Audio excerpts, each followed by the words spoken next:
এখনো জ্বলছে। তোমাকে এসে থেকেই দেখছি ঘটিতে আঙুল ডুবিয়ে বসে আছো, কি হয়েছেটা কি? আর বলবেন না মহারাজ, আমার গিন্নি চলে যাওয়ার পর থেকে তো হাত পুড়িয়ে খাই। আজকে সত্যি সত্যি রান্না করতে গিয়ে হাত পুড়ে গেছে, তাই তো? হ্যাঁ মহারাজ, আপনি একদম ঠিক ধরেছেন। বেশ, বুঝলাম, কিন্তু এখনো গোপাল এলো না। মহারাজ, আপনার জন্য একটা পত্র এসেছে। কই কই দেখি।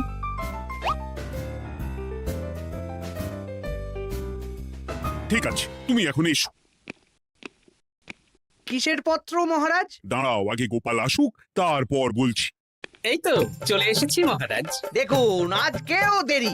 আপনি কিছু গোপালকে বলেন না বলে লাই পেয়ে পেয়ে গোপাল আপনার মাথার উপরে উঠে গেছে। আমার নাম কি চুল নাকি যে মাথার উপরে উঠবো? আপনিও পারেন বটে। আমার নিজেরটাকেই চুল নেই। বাদ দাও, শোনো, আমি একটা নিমন্ত্রণ পত্র পেয়েছি। পাহাড়পুর রাজ্যের জমিদার বল্লভ নারায়ণ আমাকে নিমন্ত্রণ করেছেন। এ তো বেশ সুসংবাদ মহারাজ। পাহাড়পুর অপূর্ব সুন্দর রাজ্য, আপনি ঘুরে আসুন মহারাজ। না না না না না, আমি একা যাব না, তোমাকেও যে যেতে হবে। আজ বিকেলেই বেরোবো, তুমি জামা কাপড় গুছিয়ে রেখো। এ আমার পরম সৌভাগ্য মহারাজ। এ কি মহারাজ, গোপাল কেন যাবে? আমি কি দোষ করেছি? আমাকেও নিয়ে চলুন। না না না, তুমি রাজ্যের মন্ত্রী, আমি বেশ কিছুদিন থাকবো না, তাই রাজ্যটা তোমাকেই সামলাতে হবে। আচ্ছা আচ্ছা, আপনি তো রানীমাকেও নিয়ে যেতে পারতেন। আমি কোথায় কাকে নিয়ে যাব সেটা আমার একান্তই ব্যক্তিগত ব্যাপার, তুমি বেশি বোঝাতে এসো না মন্ত্রী। বেশ। গোপাল গোপাল আর গোপাল, এই গোপালের জন্যে আমাদের কপালটাই মন্দ থেকে গেল। মন্দ না, বলুন বন্ধ থেকে গেল। সব সুযোগ ওই গোপাল পাবে, আর আমাদের বেলা ছাই। আজকেও গোপাল রাজসভায় দেরি করে এলো, তবুও বেটাকে মহারাজ কিছু বললেন না। বলবে কি?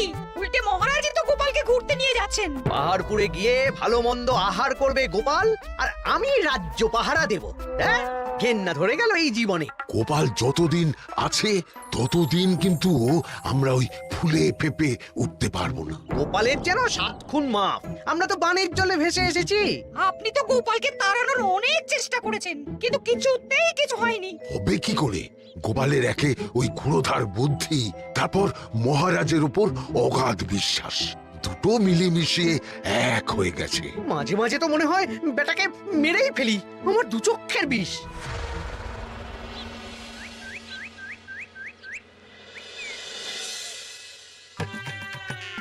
বলছি গিন্নি, কি এত তুমি পোটলায় বাঁচছো বলো তো?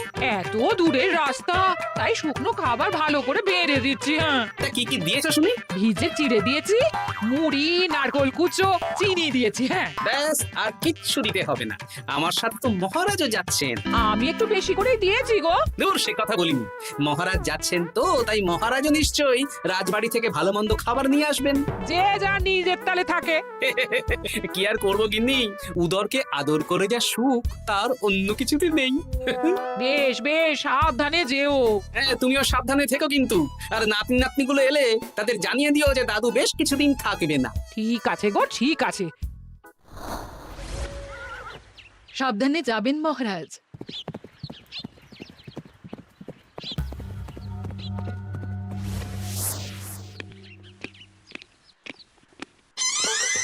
তুমি হুটহাট করে কোথায় চলে যাও বলো তো? আমি বিকেলে তোমার জন্য মুচমুচে বেগুনি ভেজেছি। সে ঠিক আছে, কিন্তু তোমাকে এখন রান্নাঘরে থাকলে হবে না গিন্নি। ও মা, রাতের খাবার কে করবে শুনি? আমি তো এখন একটু একটু রান্না শিখে গেছি। এখন তোমাকে অন্য কাজ করতে হবে। কি কাজ? শোনো, বুঝতে পেরেছো তো? একদম জলের মতো পরিষ্কার বুঝে গেছি। তাহলে আর দেরি না করে যাও।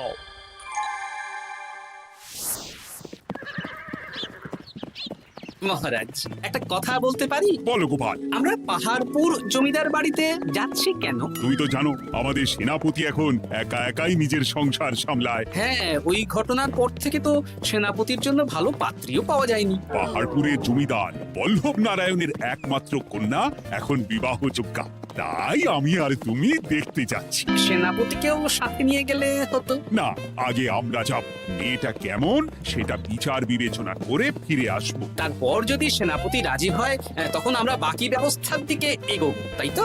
একদম তাই। আর তোমার চেয়ে ভালো মানুষ চেনার ক্ষমতা আমার জানা আর কেউ নেই। সেই জন্যই তো তোমাকে নিয়ে এলাম। এ আমার পরম সৌভাগ্য মহারাজ।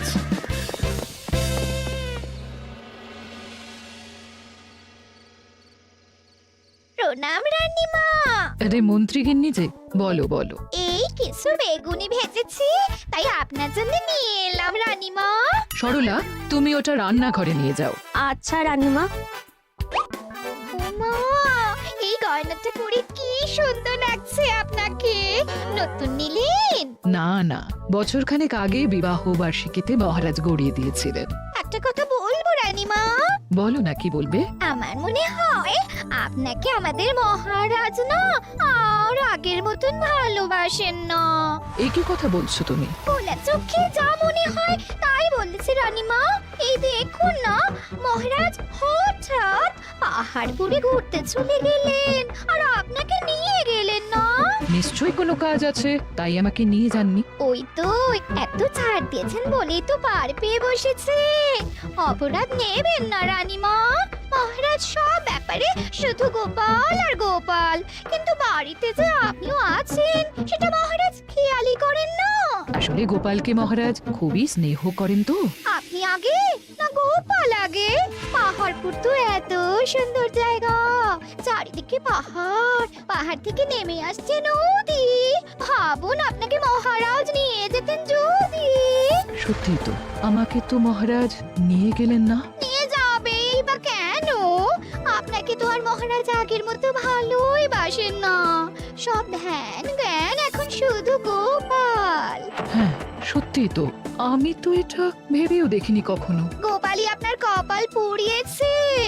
আসছে রানীমা।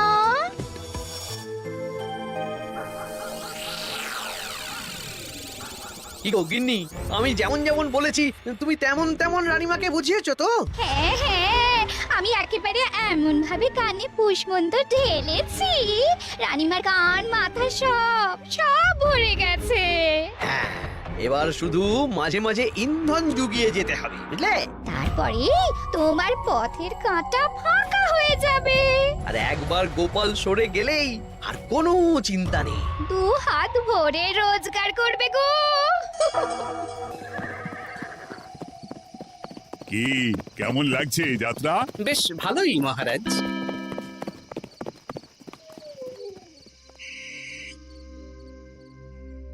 রানীমা, খাবার কি আমি এই ঘরে নিয়ে আসবো? না, আজ আমি কিচ্ছু খাবো না, কিচ্ছু না, খিদে নেই, যাও। এ কি রানীমা, আপনি তো সেই দুপুরের পর কিছুই খাননি। তোমাকে একবার কিছু বললে তুমি বুঝতে পারো না?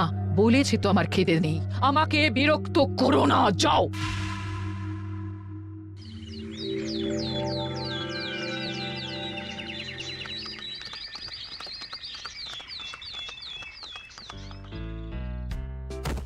আসুন মহারাজ কৃষ্ণচন্দ্র, আসুন আসুন আসুন। কি সুন্দর জায়গায় পাহাড়পুর, মনে হচ্ছে বেশ কিছুদিন থেকে যাই। তা থেকে যান না। এখন যে কাজে এসেছি সেটা আগে করে নি, তারপর যদি সব ঠিকঠাক তখন তো আবার আসতে হবে। তাও ঠিক। এই বিমলা মা, এদিকে আয়। এই নিন কমলা লেবু শরবত। বেশ সুন্দরী দেখতে মহারাজ। নিজের মেয়ে বলে বলছি না, বিমলা সব কাজ নিজের হাতে করে। বাড়িতে পাঁচটা দাসী আছে, তাদের কাজই করতে দেয় না। বাহ বাহ বাহ, ভালোই তো। আপনার মেয়েকে তো বেশ লক্ষ্মীমন্ত দেখতে। ও অনেক ছোটবেলায় মাকে হারিয়েছে, কিন্তু নিজের ইচ্ছে পড়াশুনো রান্না বান্না সব শিখেছে। যেমন হাতের রান্না তেমনই মাথায় বুদ্ধি। রান্না তো খেলেই বুঝতে পারবো। হ্যাঁ, আজ দুপুরে সব রান্না তো নিজের হাতেই করছে। আমি ওকে কিছু প্রশ্ন করতে চাই।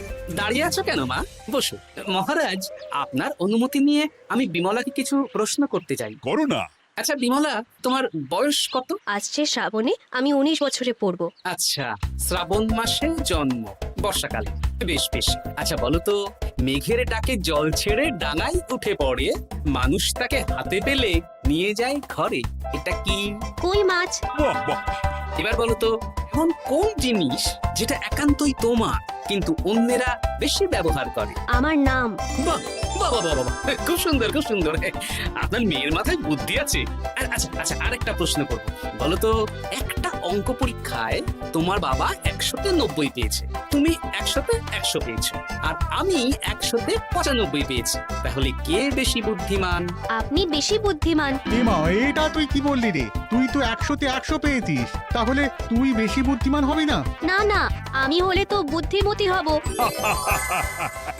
দারুণ দারুণ জমিদার মশাই, আপনার মেয়ে সত্যি বুদ্ধিমান, না মানে বুদ্ধিমতী। এবার দুপুরের ভুরি ভোজটা খেলেই বুঝতে পারবো হাতের জাদু।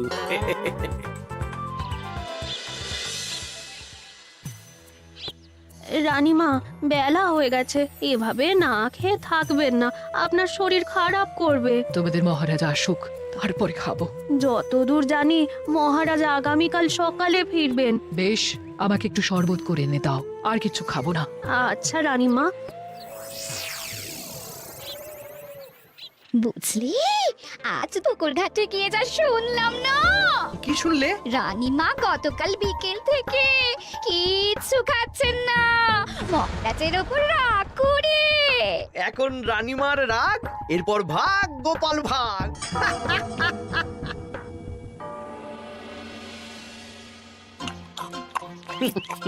সত্যি বিমলা, তোমার হাতের রান্নার কোনো তুলনা নেই মা। আমাদের সেনাপতি তাহলে আর হাত পুড়িয়ে রান্না করবে না বলছো? সে যদি কর্তা গিন্নিতে রাগারাগি হয় তখন। মা আমার লজ্জা পেয়েছে। তা আপনাদের কোনো আপত্তি নেই তো? কি যে বলেন, আপনার রাজ্যের সেনাপতি বলে কথা। বলছি, বিমলাকে তো আমাদের সেনাপতি দেখলো না, তাহলে বিমলার একটা তৈলচিত্র আছে, আমি আপনাকে বরং সেটা দেব, আপনি ওনাকে গিয়ে দেখাবেন। সেই ভালো হবে, আমাদের খুব পছন্দ হয়েছে। তাহলে সেনাপতি রাজি হলে আমরা বিবাহের তারিখ চিঠিতে জানিয়ে দেব। আচ্ছা মহারাজ।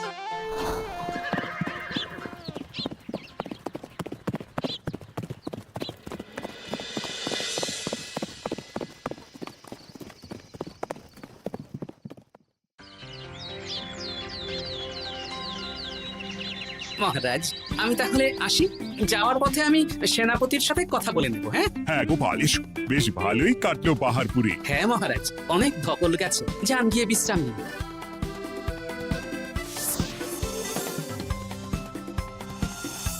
কি সেনাপতি, পছন্দ তো? হ্যাঁ, খুব পছন্দ হয়েছে গোপাল, তোমার চোখ তো দেখছি একেবারে জহুরের চোখ।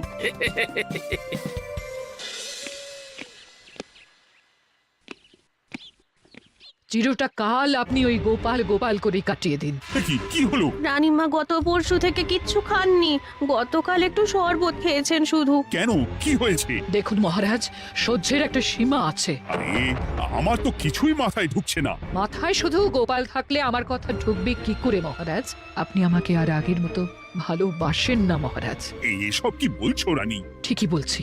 আপনি খেয়ালই করেননি যে আমি গলায় আপনার পছন্দের পান্নার হার পরেছি মহারাজ? আরে আমাকে বলার সুযোগ দেবে তো। দেখুন, আপনি পাহাড়পুরে ঘুরতে গেলেন, গোপালকে নিয়ে গেলেন, আমারও মনে হয় কোথাও ঘুরতে যাই মহারাজ। আরে গোপালকে নিয়ে যাওয়ার প্রয়োজন ছিল, তাই নিয়ে গেছি। গোপাল তো আপনার প্রিয়জন, তাই ওকেই আপনার প্রয়োজন, আমি তো কেউ না। দেখো, গোপাল আমার সব বিপদে আপদে পাশে থাকে, তাই ওকে ভরসা করি, সেটা তো তুমি খুব ভালো করে জানো। আজকের পরে হয় গোপাল থাকবে, না হলে আমি থাকবো। না না না, এ হতে পারে না। গোপালকে আমি সরাতে পারবো না, আর কাউকে সরানোর জন্য কোনো কারণ তো চাই। আর কারণ যদি আমি দিয়ে দিই? কি কারণ? আপনি গোপালকে বলবেন আমার সাথে আপনার ঝগড়া হয়েছে। বেশ, তাতে কি? আপনি গোপালকে বলবেন ও যেন আমাকে বলে আপনার কাছে ক্ষমা চাওয়ার জন্য, আর আমি ক্ষমা চাইবো না। ব্যাস, আপনি এই সামান্য কাজটা গোপালকে করতে না পারার জন্য ওকে তাড়িয়ে দেবেন, ওকে মাত্র 7 দিন সময় দেবেন। ব্যাস। ঠিক আছে, আমি এক্ষুনি গোপালকে ডেকে পাঠাচ্ছি।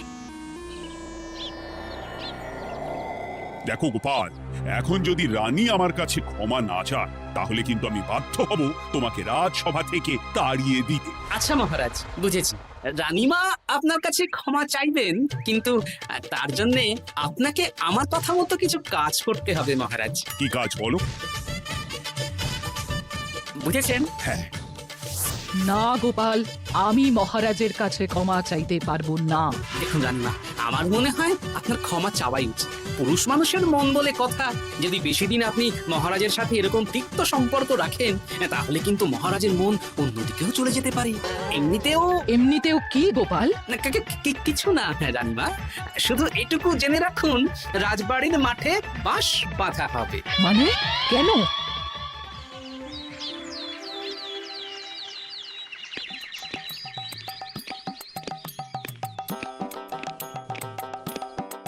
আসতে পারি মহারাজ? হ্যাঁ, এসো এসো। বলছি, আমি তাহলে জমিদার বাড়িতে বিবাহের দিনক্ষণ ওই চিঠি লিখে জানিয়ে দিচ্ছি। হ্যাঁ, জানিয়ে দাও গোপাল। আর কি কি কেনাকাটা করতে হবে সেটার একটা তালিকা বানিয়ে ফেলো। আচ্ছা মহারাজ, মেয়ের শাড়ি আপনি নিজে পছন্দ করে কিনবেন তো? হ্যাঁ, ওই শাড়িওয়ালাকে আজকে দুপুরেই আসতে বলো। আচ্ছা মহারাজ। বিয়ের শাড়ি, কেনাকাটা, এসব কি মহারাজ? সেসব বলা যাবে না রানী, সময় হলে জানতেই পারবে। তবে বিমলাকে অপরূপ সুন্দরী দেখতে, এটুকু বলতে পারি। দেখুন তো মহারাজ, ওই টোপরটা ঠিক আছে কিনা? একদম ঠিক আছে, হ্যাঁ, খুব সুন্দর। শাড়িওয়ালা এক্ষুনি আসছে। আসছি মহারাজ। এসো এসো। কার জন্য শাড়ি লাগবে মহারাজ? রানীমার জন্য? না না, বিমলার জন্যে। বিমলাকে? এক অপরূপা তরুণী, বুদ্ধিমতীও আছে, ধীর স্থির, ঝগড়া করে না। বেশ, অনেক হয়েছে মহারাজ।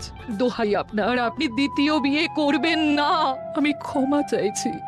কি বলছো রানী? আমি বুঝতে পেরেছি, আমি আপনাকে গোপালের নামে দু চার কথা শুনিয়েছি বলে আপনি বিয়ে করতে চলেছেন। আমি আর রাগারাগি করব না, আমাকে ক্ষমা করুন। ব্যাস, রানীমা ক্ষমা চেয়ে নিয়েছেন, মানে আমার চাকরিটা থাকছে। হ্যাঁ গোপাল, হ্যাঁ, দোহাই তোমার, মহারাজকে বিপথে চালিত করো না। আরে দূর, আমি বিয়ে করছি নাকি? বিয়ে তো হবে সেনাপতির। ওর জন্যই তো পাত্রী দেখতে পাহাড়পুরে গেছিলাম, গোপাল আর আমি। তার মানে মন্ত্রীর বউ আমাকে ভুল বোঝালো? আবার মন্ত্রীর কোনো ষড়যন্ত্র হবে, ওকে না নিয়ে গিয়ে গোপালকে নিয়ে গেলাম বলে। সেনাপতির বিয়ের আগেই আপনি মন্ত্রীমশাইকে ধোলাইটা দিয়ে দিন। ঠিক বলেছ রানী, তুমি বরং শাড়ি পছন্দ করো, আর আমি চললাম মন্ত্রীকে ধোলাই দিতে। তুমি এত নীচ, হ্যাঁ? তোমার গিন্নিকে দিয়ে রানীর কানে বিষ ঢালা। ভুল হয়ে গেছে, ভুল হয়ে গেছে, ক্ষমা করে দিন। এখন মন্ত্রীমশাই ভ্যাঁ করছেন, কদিন পরে সেনাপতির বিয়েতে প্যাঁ হবে ছাদনা তলায়।